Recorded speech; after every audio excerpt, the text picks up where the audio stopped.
यह कहानी film onion अपरिचित से प्रेरित है और हिंदू धर्म के प्रचार प्रसार के लिए बनाई गई है। इसमें विशेष रूप से कुछ मात्र संशोधन और रचनात्मक छिपकली किया गया है। यह कहानी एक काल्पनिक उपायन है और किसी व्यक्ति या घटना से संबंधित नहीं है। इसके नाम, स्थान और पात्र आदि संयोग है।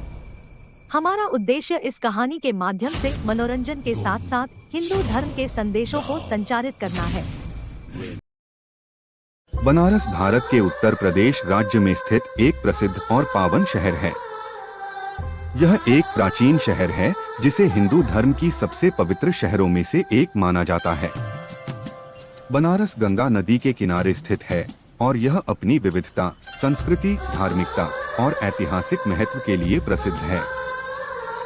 कुंदन नाम का एक बेकार और बेरोजगार लड़का बनारस में रहता था। उसकी जिंदगी में कोई ऊंचाइयां नहीं थीं और हर दिन उसे आगे बढ़ने के लिए कोई रास्ता दिखाई नहीं देता था। उसकी परिवार के लिए उसका व्यवहार और कमजोरियां एक परेशानी बन गई थीं। कुंदन के घर के बगल में एक परिवार रहता था जिसमें पति पत्नी हर वक्त झगड़ा करते थे और घर से बाहर भी किसी दूसरे पुरुष और महिला के साथ रिश्ता था। वह अपने घर में रहने वाले बुजुर्गों से भी बहुत खराब सलूक करते थे। ये सब कुंदन देखकर बहुत परेशान होता था। एक दिन कुंदन परेशान होकर घर से बाहर निकलने के लिए सोचता है। उसके मन में भागने की इच्छा होती है, जैसे कि वह उन सभी झगड़ों और कलह के दरमियान से दूर जाना चाहता है। उन्होंने वाराणसी घाट पर टहलने का फैसला किया। एक दिन उत्साहित होकर बनारस की घाट पर घूम रहे थे कुंदन। उनकी जिंदगी बिल्कुल बेकार थी और उन्हें अपने भविष्य के बारे में कोई रास्ता नहीं दिख रहा था। ऐसे में उन्हें एक छोटी सी बच्चे की आवाज सुनाई दी जो किसी झाड़ियों के नीचे गुजरी थी। उन्होंने उस दिशा में कदम बढ़ाया और देखा कि वहां एक प्रसव हुआ बच्ची थी। उन्हें देखकर ये किसकी बच्ची है? वे बच्ची को अपने हाथ में उठाकर चिल्लाए, पर कोई भी उन्हें सुनने को तैयार नहीं था। वे बच्ची को तत्काल एक अस्पताल ले गए और बच्ची का ध्यान रखवाने वाले संस्थान के कार्यकर्ताओं को सौंप दिया। उनके घर लौटने के बाद वे सोचने लगे कि आज के लोग कितने निर्दयी हैं और कितने नीचे गिरते हैं। तभी उनके मोबाइल पर एक नोटिफिकेशन आया। अपरिचित नाम से उन्होंने खोला और उसमें लिखा था, आज के समय में होने वाले कोई अपराध या अपराधियों को यही इसी कलयुग में ही दंड मिलेगा। आगे जानने के लिए यह अपरिचित ऐप को डाउनलोड करें।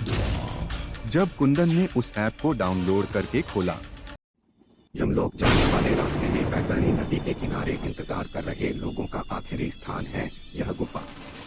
मानवता को न समझने वाले लोग, आम आदमी का दुख दर्द न समझने वाले लोग, नियमों का पालन न करने वाले लोग, सरकार को धोखा देने वाले लोग, जनता को धोखा देने वाले लोग, कोई भी काम न करने वाले लोग, इनमें से कोई भी अपरिचित की नजरों से नहीं बच सकता। तुम्हारी परेशानी क्या है, अपरिचित को बताओ। एक नवजात बच्ची को किसी ने झाड़ियों में फेंक दिया। चिंता मत करो, गरुड़ पुराण के हिसाब से उसे सजा मिलेगी। कालसूत्रम अपराध, जो लोग अपने माता पिता, बुजुर्गों या बच्चे का अपमान और उत्पीड़न करते हैं या फिर बच्चे को जन्म करके कहीं छोड़ देते हैं, दंड इस नरक में ऐसे लोगों को गर्म और तपती जमीन पर दौड़ाया जाता है और वही किया सलूक किया जाता है जो इन्होंने अपने बुजुर्गों के साथ किया होता है। विकृति नामक पुरुष, जो कालसूत्रम अपराधी है, दूसरों के दर्द को नहीं समझता था। उसके माता पिता के साथ व्यवहार में वह धृष्टता से शुक्राया करता था। उनकी सम्मानहीनता और दर्द को उसे गर्मजोशी से देखने की क्षमता नहीं थी। उसने बुजुर्गों को अपमानित किया, उन्हें उत्पीड़न से गुजारने दिया और उनकी दिनचर्या में बिल्कुल ध्यान नहीं दिया। इसके साथ ही उसने अपने बच्चे को जन्म देकर उसे अनजाने में छोड़ दिया, उसके लिए मातृभावना और जवाबदेही का अभाव दिखाते हुए। जब वह अपराधी नरक के द्वार पर पहुंचता है तो वहां उसे तपती जमीन पर दौड़ाया जाता है। वह तपती भूमि उसके पापों का प्रत्यक्ष अनुभव कराती है, उसे उस दुखद अनुभव से गुजारने का अवसर देती है जिसे उसने पहले दूसरों के साथ किया था। उसके सामने वे बुजुर्ग आत्माएं होती हैं जो उसे अपमानित किया था। उनके दुख के दर्शन कराती हैं। वे भी उसे पीड़ित करते हैं, उसे वही दुख पहुंचाते हैं जो उसने उन्हें दिया था। अपराधी पुरुष का चेहरा दुखी और पश्चाताप भरा होता है। उसकी आंखों से आंसू बहने लगते हैं। वह अपनी भूल को स्वीकारता है और पश्चाताप से भर जाता है। वह समझता है कि उसने बुजुर्गों के साथ किए गए अन्यायों के लिए जितना दुख और कष्ट भुगता था, उतना ही वह अब अपने प्रियजनों के साथ कर रहा है।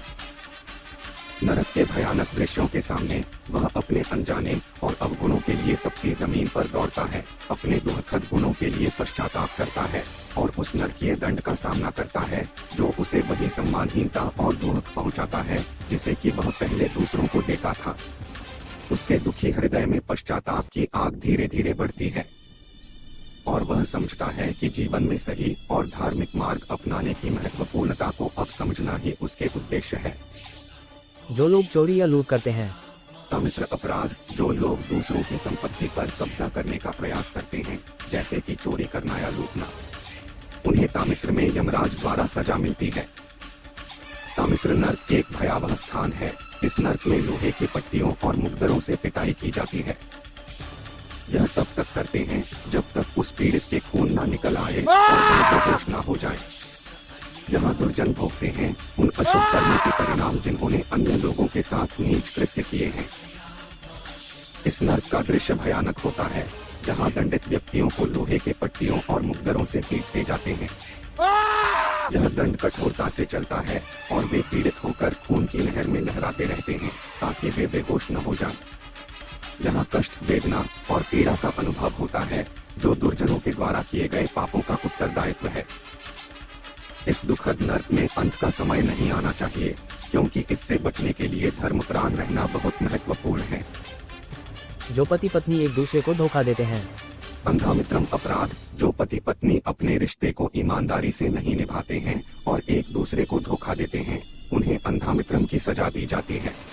यह अपराध भारतीय संस्कृति में अत्यंत निंदनीय माना जाता है, जिससे परिवारों में दुर्भाग्यपूर्ण स्थितियां पैदा होती हैं।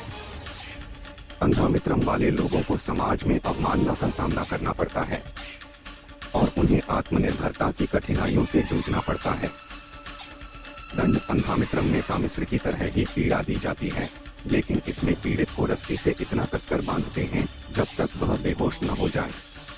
यह सजा उन व्यक्तियों को भुगतनी पड़ती है जिन्होंने अपने प्रियजनों का भरोसा तोड़ा और उन्हें धोखा दिया। इसे भगवान यमराज के द्वारा दिया जाता है ताकि मनुष्य संसार में धर्मप्राण बने और सदाचारी जीवन बिताए। जो व्यक्ति बुरा कर रहा है उसे उसके कर्मों के अनुसार मृत्यु के बाद गरुड़ पुराण के हिसाब से सजा मिलेगी। गरुड़ पुराण वैदिक शास्त्रों में से एक है जो व्यक्तियों के कर्मों और उनके जीवन के अनुसार उन्हें उनके पाप और पुण्यों के अनुसार सजा देता है। मैं अपरिचित आज भी आपके बीच जीवित हूँ और मैं फिर आऊंगा आपके कर्मों का हिसाब लेने। लाली लालो, ताली लालो, लाली